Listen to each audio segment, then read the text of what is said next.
सेना भर्ती से जुड़े अग्निवीर योजना मामले में पिछले साल पूरे देश में जमकर बवाल हुआ। इसी क्रम में 17 जून को प्रधानमंत्री नरेंद्र मोदी के संसदीय क्षेत्र वाराणसी में भी अग्निवीर योजना के खिलाफ जमकर बवाल हुआ।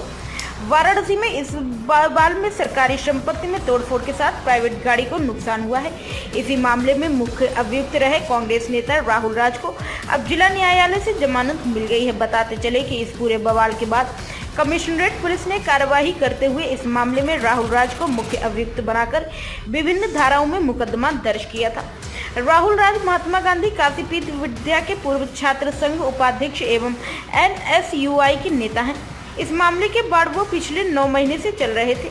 बता दें कि वाराणसी जिले के 3 थानों में राहुल राज के खिलाफ सरकारी संपत्ति को नुकसान पहुंचाने, तोड़फोड़ करने, शांति व्यवस्था भंग करने के अलावा कई धाराओं में मुकदमा दर्ज किया गया था। राहुल राज को इस मुकदमे में वाराणसी जिला सत्र न्यायालय से अग्रिम जमानत के बाद वो कचहरी स्थित अंबेडकर पार्क पहुंचे, जहां उनका भव्य स्वागत किया गया।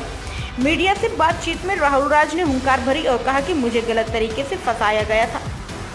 जब इस तरह की घटना हुई तब मैं बीमार था, मुझे पीलिया रोग हुआ था, मुझे जानबूझकर फंसाया गया है। इसके साथ ही उन्होंने यह भी कहा कि मैं हमेशा अग्निवीरों के साथ, मैं उनके हर संघर्ष में उनका साथ दूंगा। अनिल अग्रहरी की रिपोर्ट। योजना के खिलाफ जो हिंसात्मक प्रदर्शन हुए थे उसमें मुझे फर्जी तरीके से मुख्य अभियुक्त बनाया गया था क्या हूँ, इसलिए आज आप सभी के बीच में मौजूद हूँ। कहाँ पे आप अभी?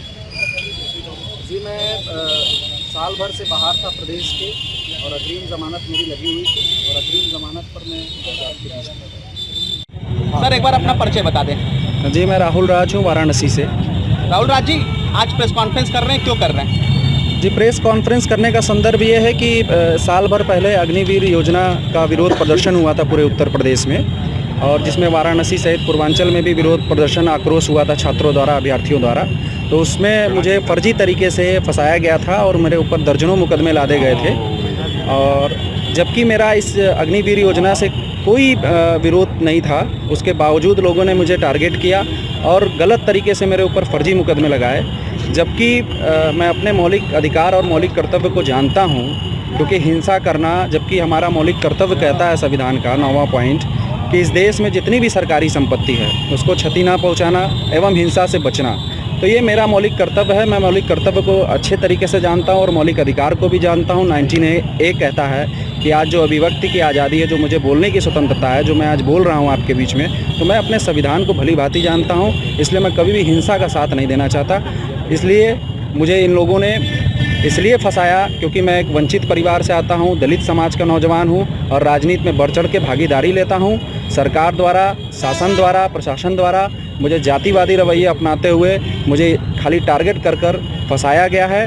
और साथ ही मैं विधानसभा का चुनाव लड़ा अजगरा विधानसभा से 2022 में विपक्ष दल से, केवल मात्र इसी कारण, इन्हीं 2 कारणों से सरकार और शासन प्रशासन द्वारा मुझे फंसाया जा रहा है। अब आगे क्या अग्निपथ योजना जो है उसका विरोध करेंगे, अग्निवीरों के साथ खड़े रहेंगे, क्या रहेगा आगे की रणनीति? कि मैं देश की जनता के साथ और उन सभी पीड़ितों के साथ, चाहे वो अभ्यर्थी हो, मजदूर हो, किसान हो, अल्पसंख्यक हो, चाहे तमाम वो लोग हों जो पीड़ित हैं, मैं उनके साथ हमेशा खड़ा होने का काम करूंगा, बशर्ते ये कि संवैधानिक तरीके से, लोकतांत्रिक तरीके से अगर कार्यक्रम होता है, प्रदर्शन होते हैं, तो मैं उनका सपोर्ट जरूर करूंगा, साथ जरूर दूंगा। तो अग्निपथ योजना का विरोध करते हैं?